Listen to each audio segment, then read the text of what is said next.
ছিলেন আমার নবী এতিম আমিও, এতিম ছিলেন আমার নবী এতিম আমিও। আমি এতিম হয়ে কাঁদি না কেন তোমরা বলতে পারো, এতিম আমি এতিম হয়ে কাঁদি না কেন তোমরা বলতে পারো।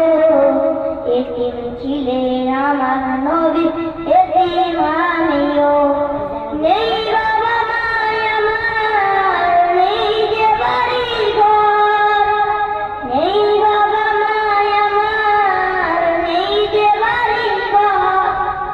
আমার মতো কপাল পুরা নেই তো ভরে আর, তবু মনে নিয়ে সান্ত্বনাও কাটাই দিনের রাত, মনে নিয়ে সান্ত্বনাও কাটাই দিনের রাত। এতিম ছিলেন আমার নবী হযরত মুহাম্মদ, এতিম ছিলেন আমার নবী।